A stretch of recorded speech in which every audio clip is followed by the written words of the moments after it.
je te passe l'antenne.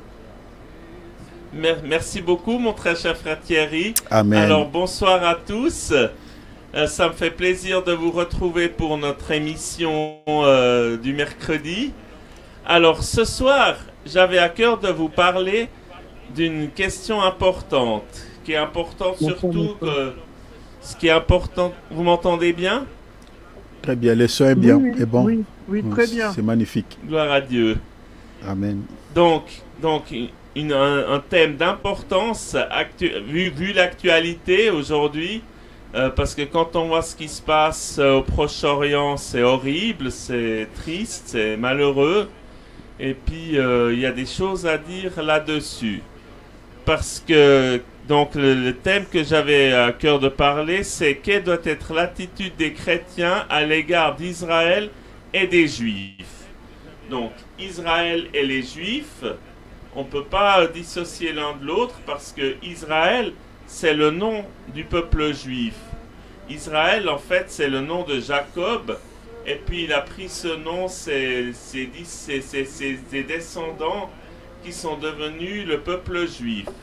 Mais est-ce que aujourd'hui, est-ce que on doit soutenir totalement ce que fait le gouvernement d'Israël, qui est le pays du Moyen-Orient là que vous connaissez, qui est le pays du peuple juif?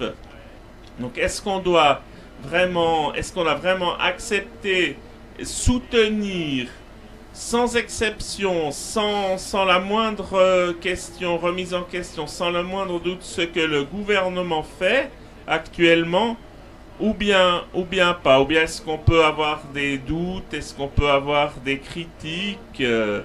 Alors nous allons voir ça à la lumière de la Bible. Alors, beaucoup d'églises, notamment pentecôtistes, évangéliques, disent qu'on doit soutenir le gouvernement israélien, quel qu'il fasse, quoi qu'il fasse.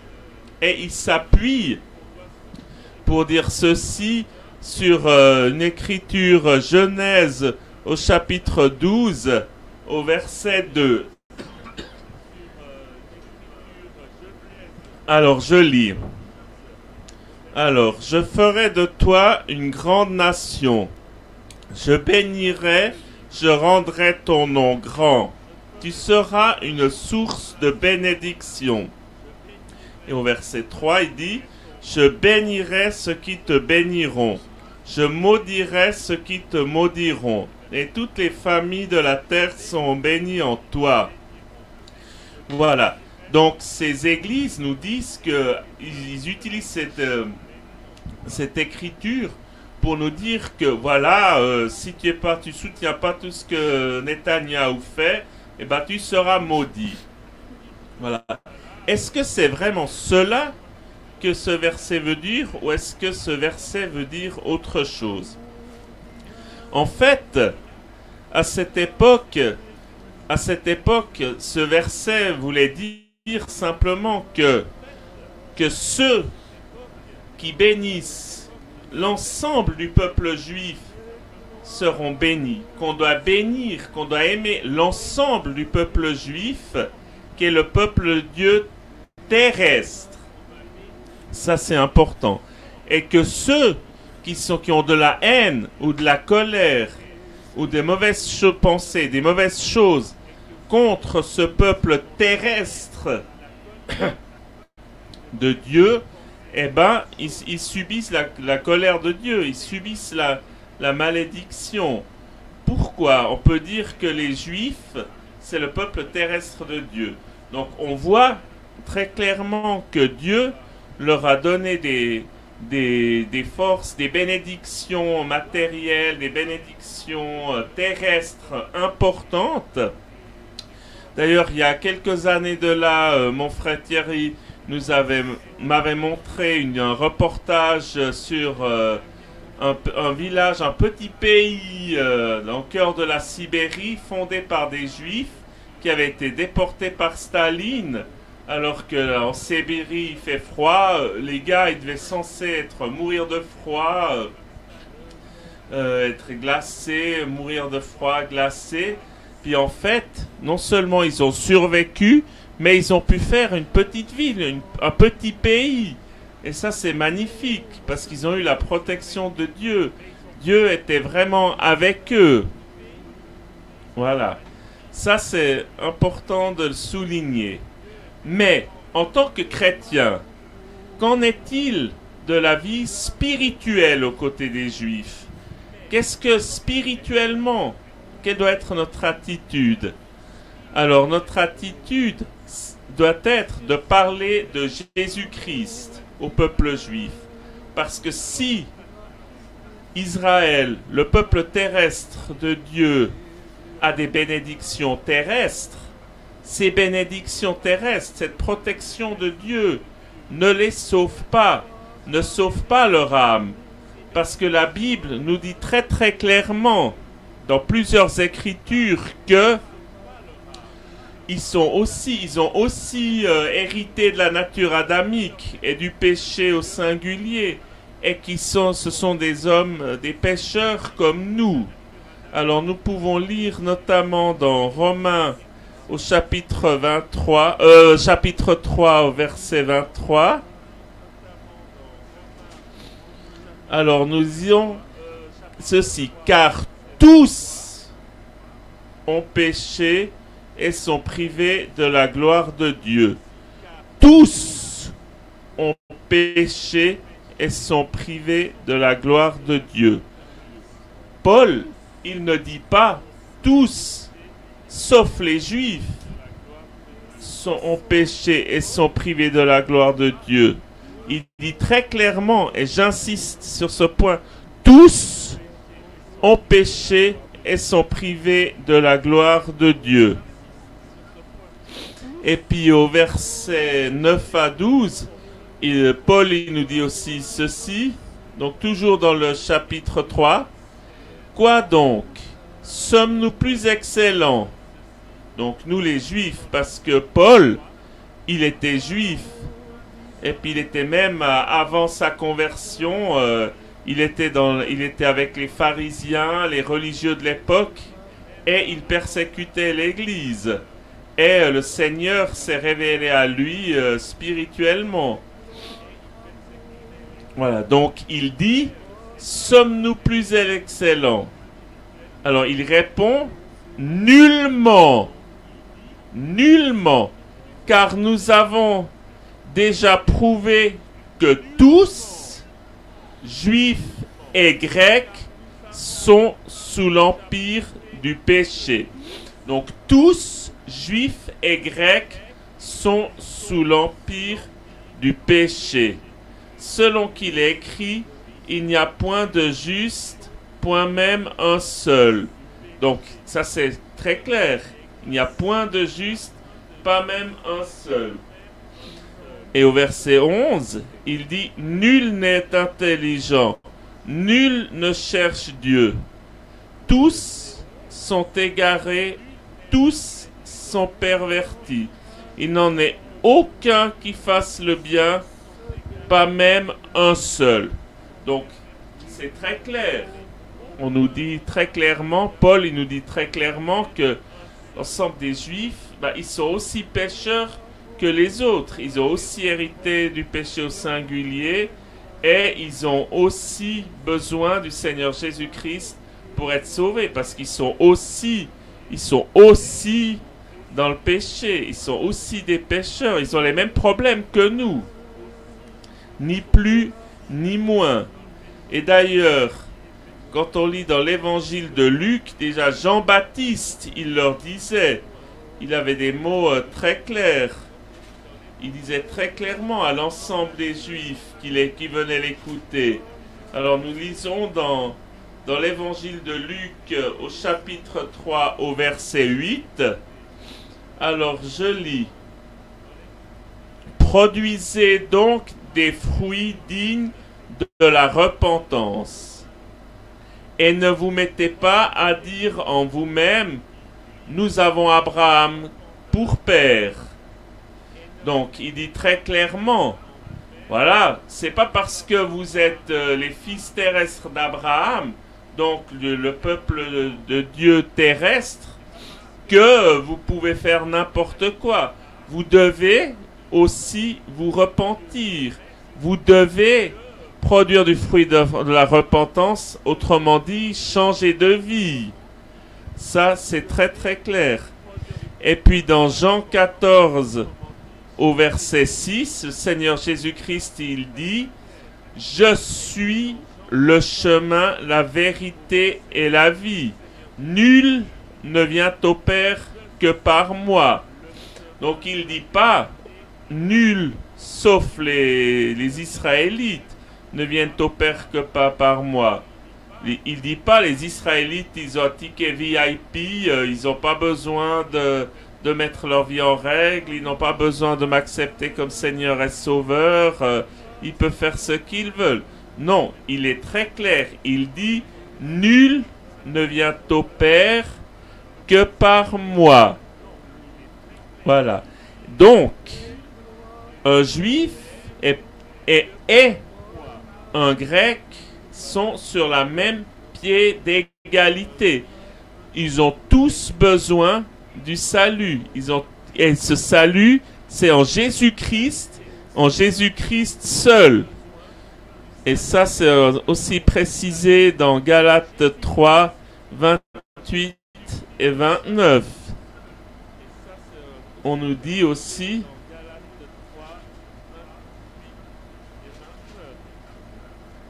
Alors, Galates, je retrouve le verset, voilà. 3, 28, 29. Il dit, il n'y a plus ni juif, ni grec. Il n'y a plus ni esclave, ni libre. Il n'y a plus ni homme, ni femme. Car tous vous êtes un en Jésus-Christ. Et là, il va dire un truc important un point que je vais soulever ensuite. Il dit, et si vous êtes à Christ, vous êtes donc la descendance d'Abraham, héritier selon la promesse. Donc, si vous êtes à Christ, vous êtes donc la descendance d'Abraham, héritier selon la promesse. Voilà. Donc, ça nous montre clairement qu'il y avait un peuple juif, un peuple de Dieu terrestre, qui préfigurait la véritable Israël, qui est l'Église. Et dans cette Église, les Juifs et les autres, et les païens, donc les non-juifs, si vous préférez, on est sur le même pied d'égalité. Et comment il était possible que le salut nous vienne à nous, alors que à la base on disait que le Dieu c'est le Dieu d'Israël. Alors nous avons la réponse dans l'évangile de Jean au chapitre 1er au verset 11, qui nous dit que la lumière, la parole est venue chez les siens, donc au peuple d'Israël, à Israël, au peuple juif, et les siens ne l'ont pas reçu. Et là, une bonne nouvelle, une merveilleuse nouvelle qu'on trouve dans Romains 11, 11. L'apôtre Paul, il nous dit ceci. Il nous dit, je dis donc, est-ce pour tomber qu'ils ont bronché? Loin de là. Mais par leur chute, le salut est devenu accessible aux païens, afin qu'ils soient excités à la jalousie. Donc on voit, Dieu avait tout permis, tout prévu. Donc, il nous a dit clairement, par le refus, il a permis que Israël refuse, rejette leur Messie, pour que nous puissions aussi être greffés, pour que nous puissions aussi profiter de ce salut. La gloire à Dieu, sois béni, sois loué, Seigneur Jésus, pour cela. Amen. Gloire à Dieu. Merci. Amen. Alléluia. Alléluia.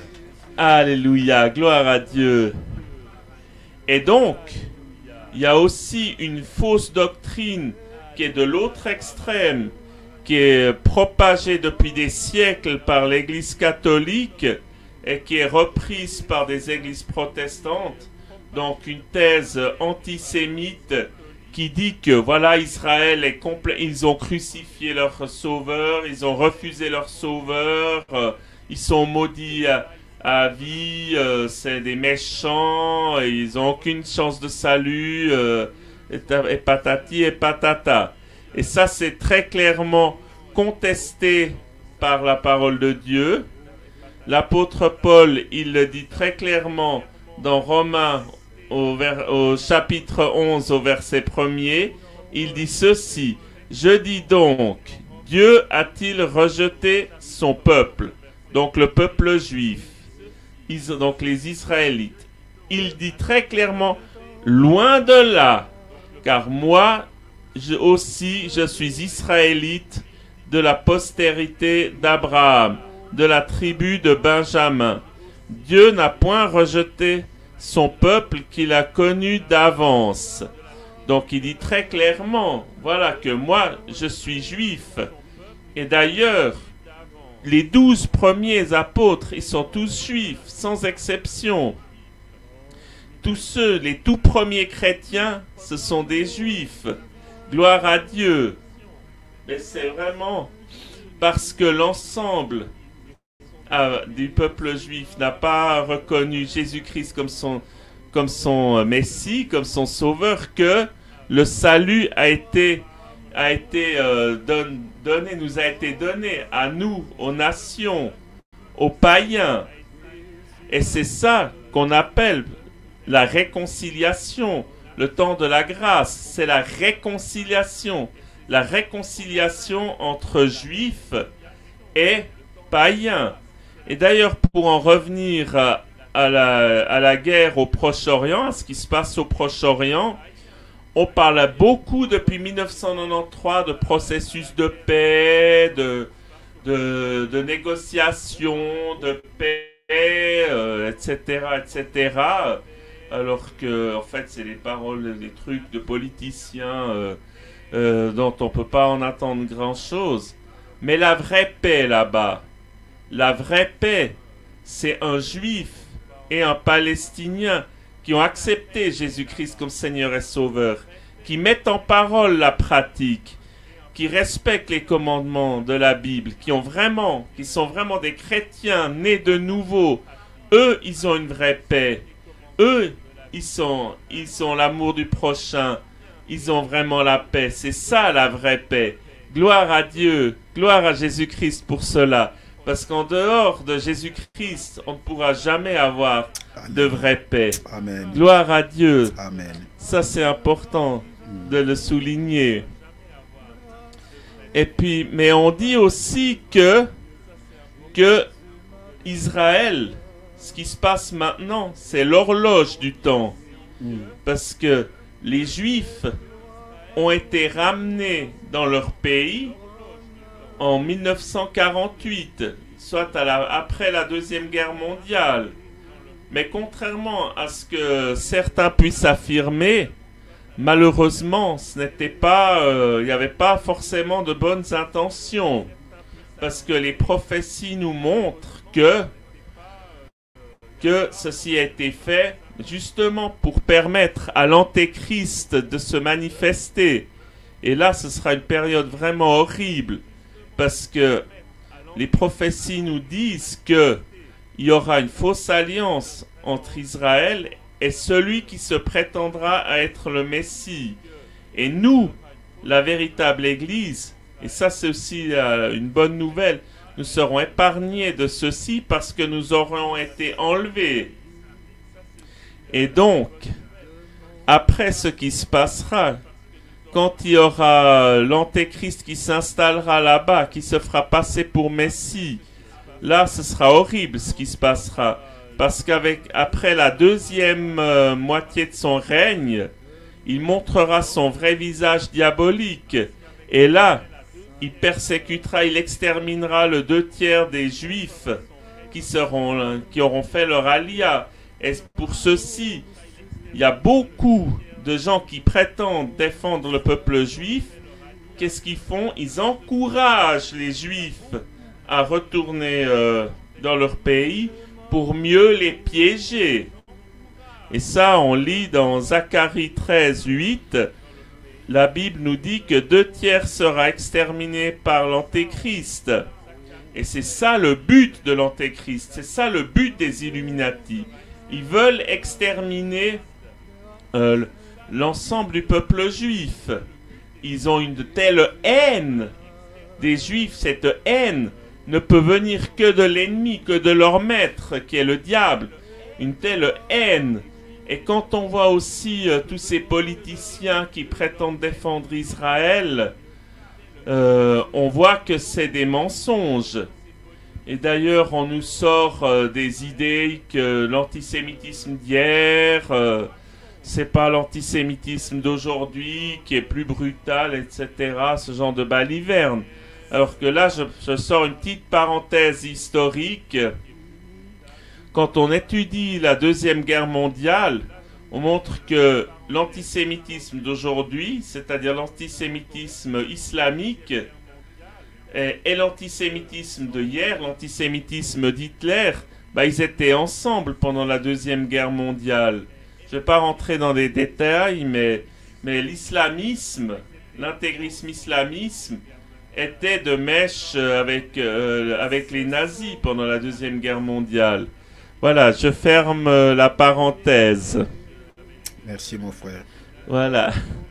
Et donc, qu'est-ce qu'on peut encore constater dans Zacharie quand on lit...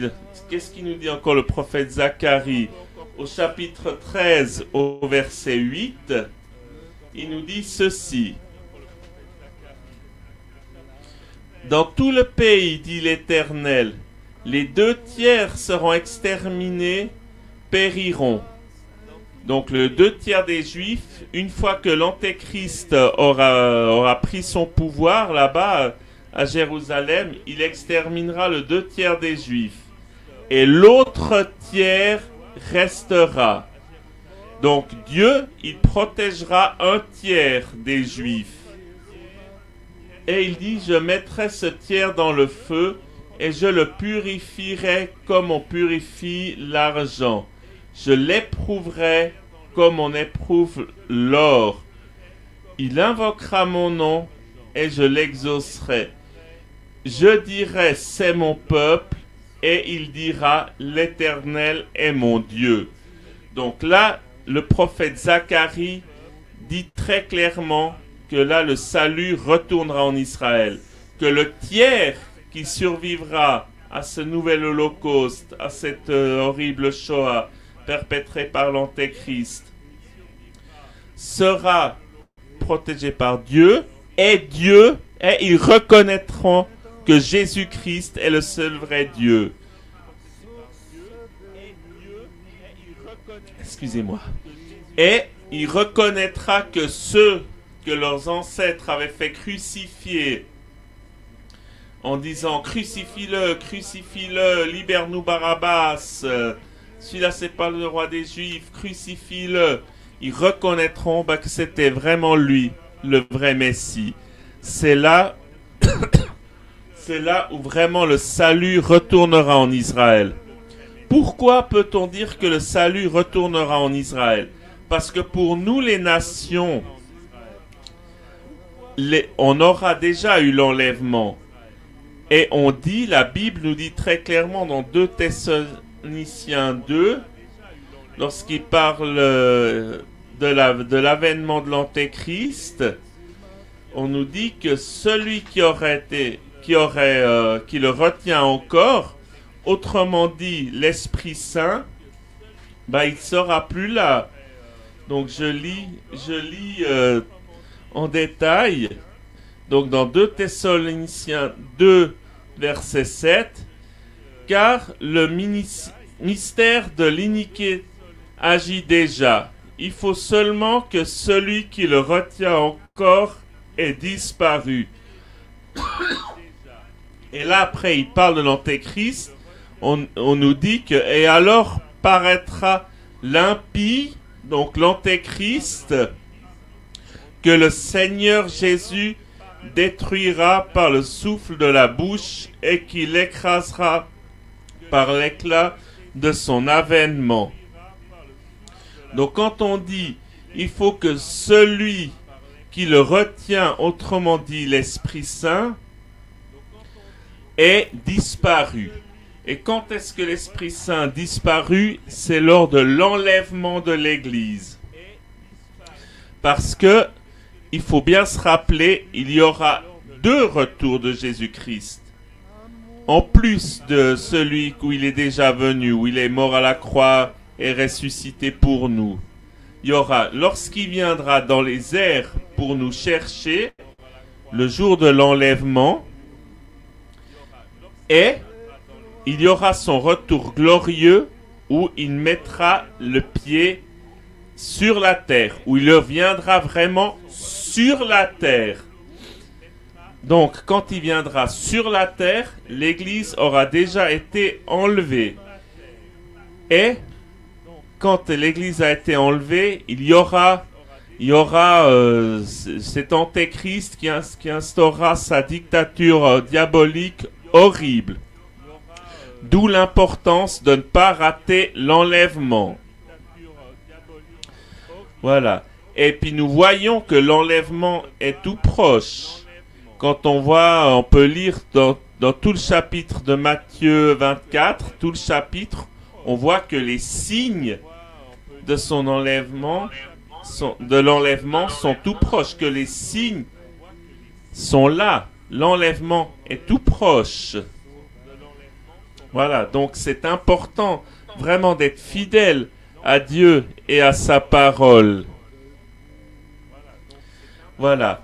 Et donc, quand le Seigneur Jésus-Christ interviendra à son retour glorieux sur terre, voilà, il arrêtera l'antéchrist et ce sera le début du règne millénaire de Jésus-Christ. Et là, tout l'ensemble des Juifs survivants le reconnaîtront comme Seigneur et Sauveur. Voilà. Donc, pour finir, pour résumer, si on veut réellement bénir un Juif, ce qu'il faut faire, parce que sinon on s'expose à avoir des problèmes avec le Seigneur, mais que faut-il faire pour réellement bénir un Juif? C'est lui parler de Jésus-Christ et l'inciter à accepter Jésus-Christ comme Seigneur et Sauveur, pour vraiment faire qu'il fasse partie de l'Israël spirituel, qui est le vrai Israël. Et là, on bénit vraiment un Juif. Et c'est pas en disant ouais, si Netanyahou c'est super ce qu'il fait. Absolument pas. C'est au contraire dire voilà ce que votre gouvernement fait. Est-ce que ça plaît au Seigneur ou est-ce que ça plaît pas au Seigneur?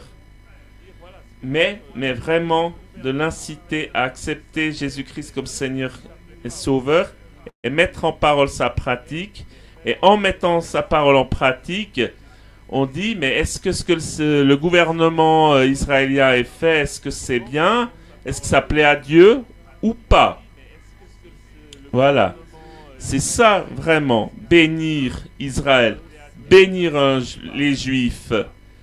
Donc un Juif, comme un non-Juif, s'il veut avoir la vraie paix, s'il veut être enlevé, s'il veut avoir le salut, il n'y a pas 36 solutions, il y en a une. C'est accepter Jésus-Christ comme Seigneur et Sauveur et mettre sa parole en pratique. Amen. Voilà ce que j'avais à vous dire aujourd'hui. Que le Seigneur Dieu vous bénisse tous et que le Seigneur bénisse le peuple juif. Si toi tu es juif aujourd'hui, que tu entends ce message, il est temps, l'enlèvement est tout proche. Accepte Jésus-Christ comme Seigneur et Sauveur. Et sois prêt pour l'enlèvement. C'est la seule façon que tu as d'être sauvé spirituellement et c'est la seule façon que tu as d'échapper à la nouvelle Shoah, au nouvel Hitler qui va venir, qui est l'Antéchrist. Voilà. Que le Seigneur Dieu Tout-Puissant vous bénisse. Alléluia, c'est magnifique. Alléluia. Acclamons la parole. Oh, gloire à Dieu. Vraiment, vraiment, vraiment. Oh, mon Dieu. Amen. Ça me fait plaisir. Dieu te bénisse abondamment, mon bien-aimé Philippe. Amen. Dieu Vraiment, bénisse mon frère Thierry. Merci, merci, mon frère. C'est très, très, très édifiant, très profond, très enrichissant. Merci beaucoup.